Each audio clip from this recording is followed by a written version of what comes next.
Even though both Jiu-Jitsu and Karate are martial arts originating from Japan, they clearly employ very different techniques. In Jiu-Jitsu, the fighting style revolves around utilizing the opponent's body position and strength to control or defeat them. This includes techniques such as the armbar, triangle choke, and various other submission holds. On the other hand, Karate emphasizes strikes, kicks, and long-range attacks. Basic techniques in Karate involve various forms of punches, kicks, and body locks designed to hit or kick an opponent. Given these significant differences, it's natural to wonder which martial art is superior. To answer this question, observing a few matches between Jiu-Jitsu and Karate fighters may help you draw a conclusion about which martial art comes out on top.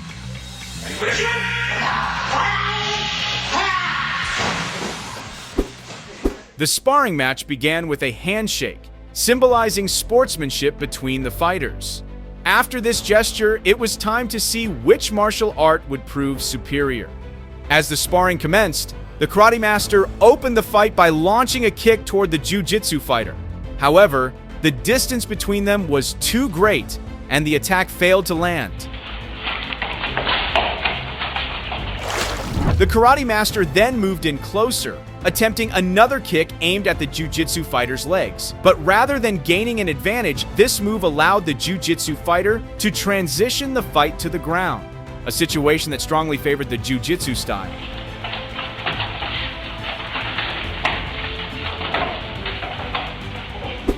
Sure enough, once on the ground, the Jiu-Jitsu fighter began applying submission techniques to weaken the Karate Master.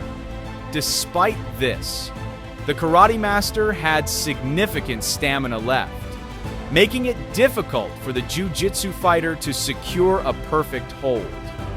Like a snake, the Karate Master continued to struggle and attempt to break free from the submission. However, in the end, the Jiu-Jitsu fighter successfully locked in a chokehold, forcing the Karate Master to tap out. This secured the victory for the Jiu-Jitsu fighter.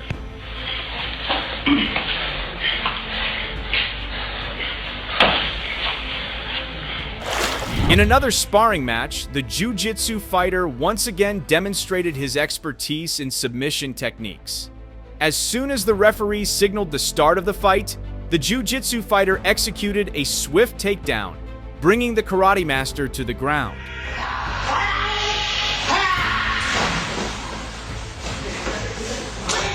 On the ground, the Jiu-Jitsu fighter not only worked on positioning but also landed several punches to the Karate Master's face. When the Karate Master let his guard down for just a moment, the Jiu-Jitsu fighter seized the opportunity to apply an armbar, securing another victory through submission.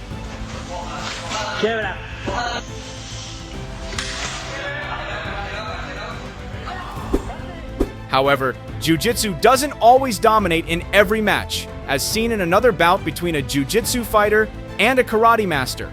From the start of this match, the Karate Master showed intense aggression. Not only was he aggressive, but several of his punches landed successfully on the Jiu-Jitsu fighter, repeatedly finding their target and causing the Jiu-Jitsu fighter to lose his balance. Realizing that he couldn't win under these circumstances, the Jiu-Jitsu fighter desperately tried to pull the Karate Master into a ground fight.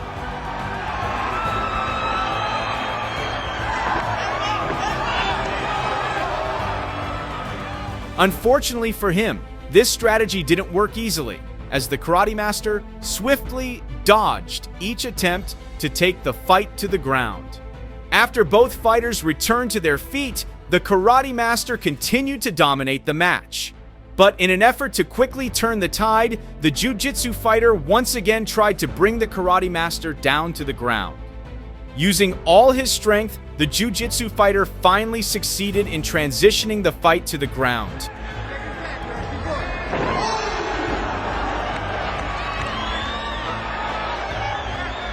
This was a huge advantage for the Jiu-Jitsu fighter, as it allowed him to work toward a submission to win the fight. However, it wasn't an easy path, as the Karate Master still had enough strength to resist and break free from the Jiu-Jitsu fighter's hold.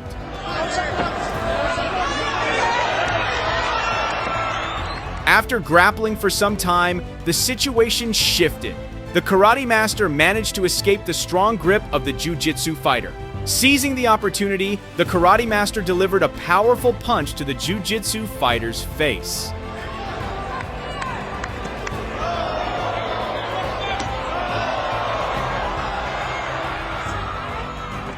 The force of the punch was so intense that it caused the Jiu-Jitsu fighter's face to bleed. This critical blow secured the victory for the karate master in the match against the Jiu-Jitsu fighter.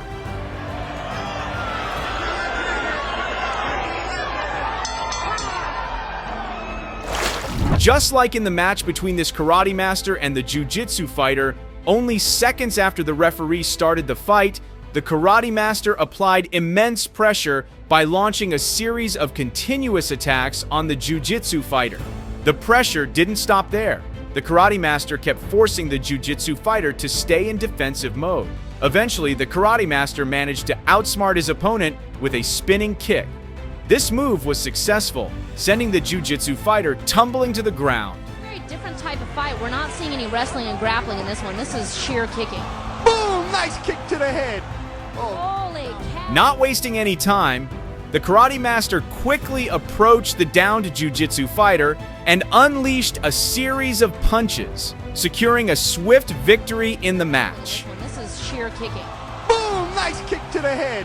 Holy cow. Looks done. Ray looks done. Totally dominated. It's clear that physicality plays a significant role in a fight, as seen in another bout between a Jiu-Jitsu fighter and a karate fighter.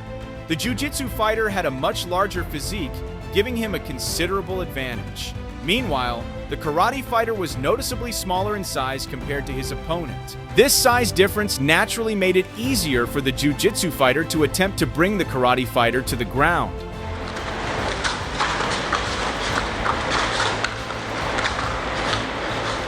However, the karate fighter possessed surprising strength, making it difficult for the Jiu-Jitsu fighter to initiate a ground fight. But this resistance didn't last long. The Jiu-Jitsu fighter eventually managed to get behind the karate fighter, setting up a submission hold that forced the karate fighter to surrender. In a matter of moments, the karate fighter signaled his submission, conceding defeat.